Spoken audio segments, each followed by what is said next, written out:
Shalom, selamat malam Bapak Ibu Saudara yang dikasihi Tuhan Yesus Kristus. Selamat berjumpa dalam renungan pada malam hari ini.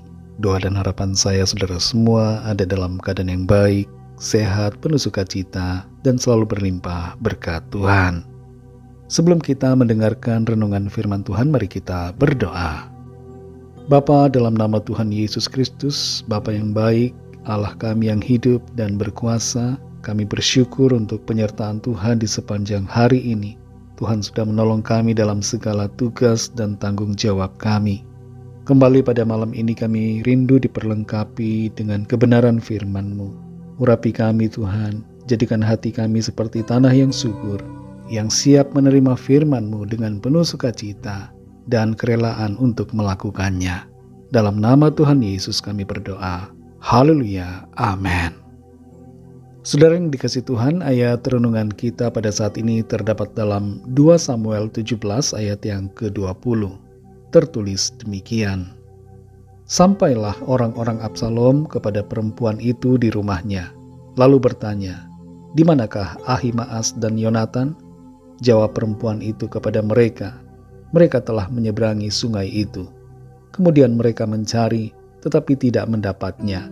Lalu pulanglah mereka ke Yerusalem. Saudara yang dikasihi Tuhan, bagai makan buah si malakama merupakan pepatah yang mengungkapkan tentang dilema dan pilihan sulit dalam situasi yang sulit. Ada kalanya kita menghadapi situasi semacam itu yang membuat kita bingung harus melakukan apa. Dalam kehidupan kita sebagai orang percaya, kita tahu apa yang baik dan benar.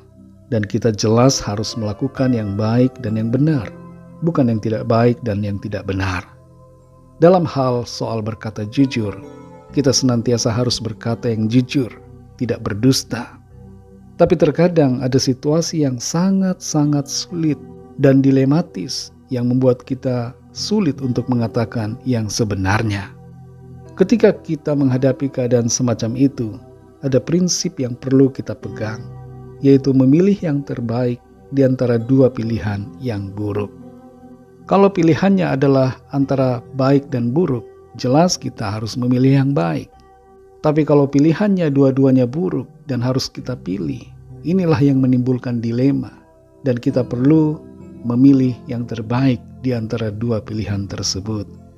Kita baca dalam 2 Samuel 17 ayat 20 ini tertulis, "Sampailah orang-orang Absalom kepada perempuan itu di rumahnya, lalu bertanya, di manakah Ahimaas dan Yonatan? Jawab perempuan itu kepada mereka, mereka telah menyeberangi sungai itu. Kemudian mereka mencari tetapi tidak mendapatnya. Lalu pulanglah mereka ke Yerusalem." Di sini terjadi suatu dilema yang dihadapi oleh seorang perempuan yang menyembunyikan dua orang suruhan Daud. Kalau ia berkata jujur, maka dua orang itu, yaitu Ahimaas dan Yonatan, pasti akan mati. Tapi kalau ia berbohong, maka mereka akan hidup. Cuma masalahnya adalah ia tidak berbicara jujur. Dan bukankah bohong itu dosa? Keadaan dilematis seperti ini terkadang juga kita hadapi. Kebohongan yang dilakukan oleh seorang perempuan dalam kisah ini yang membuat Ahimaas dan Yonatan selamat bukan merupakan suatu pembenaran untuk kita berbohong. Tapi kita dapat belajar di sini bahwa saat situasi yang benar-benar sulit terjadi atau dilema muncul dalam suatu keadaan, mungkin pilihan untuk tidak berkata yang sebenarnya merupakan pilihan yang terbaik. Dalam kehidupan nyata, kita bisa menghadapi situasi di mana kita harus memilih antara kejujuran atau melindungi keluarga kita atau sahabat kita atau orang-orang tertentu yang sedang dalam bahaya.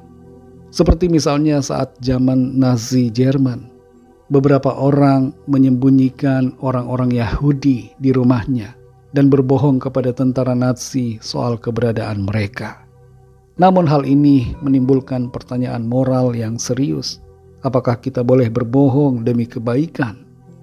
Meskipun ada argumentasi yang menjustifikasi berbohong demi kebaikan, kita perlu mengingat bahwa Tuhan menghargai kejujuran.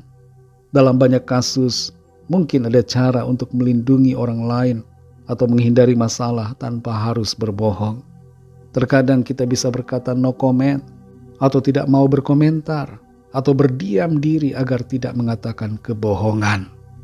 Saudara yang dikasihi Tuhan, bagaimanapun juga hidup dalam kebohongan tidak akan membawa damai sejahtera. Dan itu bukanlah gaya hidup kita sebagai orang percaya. Namun demikian dalam situasi yang dilematis, di mana dua pilihan sama buruknya, maka kita dapat meminta Tuhan untuk menolong kita memilih mana yang terbaik. Jadilah cerdik seperti ular, tapi tulus seperti merpati. Cerdik di sini bukan berarti licik.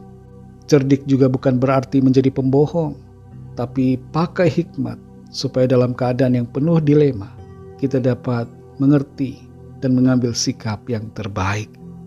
Jangan sampai setelah dengar renungan ini, kita jadi tukang bohong. Firman Tuhan mengajar kita, bila ya katakan ya, bila tidak maka katakanlah tidak. Seorang pembohong pasti akan selalu berbohong dalam hidupnya. Tapi kita sebagai anak-anak Tuhan, bukanlah pembohong. Kita akan hidup selalu dalam kebenaran. Kasih karunia Tuhan akan menolong kita. Mari kita berdoa. Bapa Surgawi, Bapa dalam nama Tuhan Yesus Kristus, kami bersyukur untuk firman-Mu yang sudah kami dengar. Firman-Mu memberikan kami pengertian, agar kami mengambil sikap yang benar dalam situasi yang sangat dilematis di hidup kami. Tolong kami supaya kami hidup selalu dalam kebenaran-Mu. Tidak menjadi orang yang selalu bersikap asal-asalan dan menuruti pikiran sendiri. Tapi dalam situasi-situasi apapun dalam hidup kami selalu bersandar kepada kebenaran-Mu, hidup seturut firman-Mu, dan melakukan kehendak-Mu dalam hidup kami. Berikan kami hikmat dan pengertian Tuhan, agar dalam situasi yang sangat sulit, situasi yang sangat dilematis, kami mengerti apa yang harus kami lakukan, tanpa membuat kami berdosa di hadapan-Mu. Tuntun kami terus ya Roh Kudus, supaya kami selalu ada dalam kebenaran-Mu ya Tuhan. Berkatilah kami di sepanjang malam hari ini, lingkupi kami dengan kasih dan kuasa-Mu. Berikan kami tidur yang nyenyak di malam ini, dan bangunkan besok pagi dengan kekuatan baru yang dari Tuhan. Kami menyerahkan setiap pergumulan kami masing-masing ke dalam tangan-Mu. Biarlah Tuhan bekerja melawat setiap kami. Ada kesembuhan, ada pemulihan, ada kelepasan, ada kekuatan baru, ada sukacita berlimpah-limpah, dan ada pertolongan ajaib, mujizat Tuhan kerjakan dalam kehidupan kami. Terima kasih Tuhan. Ampunilah kami akan kesalahan kami, seperti kami juga mengampuni orang yang bersalah kepada kami. Dalam nama-Mu yang kudus, nama Tuhan Yesus Kristus, kami sudah berdoa dan mengucap syukur. Haleluya. Terimalah berkat Tuhan. Tuhan memberkati engkau dan melindungi engkau. Tuhan menyinari engkau dengan wajah-Nya dan memberikan kasih karunia. Tuhan menghadapkan wajah-Nya kepadamu dan memberikan damai sejahtera. Berkat anugerah dari Bapa Surgawi, cinta kasih karunia dari Tuhan Yesus Kristus, dalam persekutuan dan penghiburan Roh Kudus, menyertai kita semua, sekarang ini dan sampai selama-lamanya. Dalam berkat nama Tuhan Yesus Kristus. Haleluya. Amin. Puji Tuhan, saudara yang dikasihi Tuhan, saya percaya firman Tuhan menjadi berkat dan kekuatan buat saudara semua, dan Roh Kudus akan menolong kita untuk lebih lagi mengerti akan kehendak Tuhan. Tuhan Yesus memberkati saudara semua. Selamat malam, selamat beristirahat, dan sampai jumpa dalam renungan yang berikutnya. Haleluya.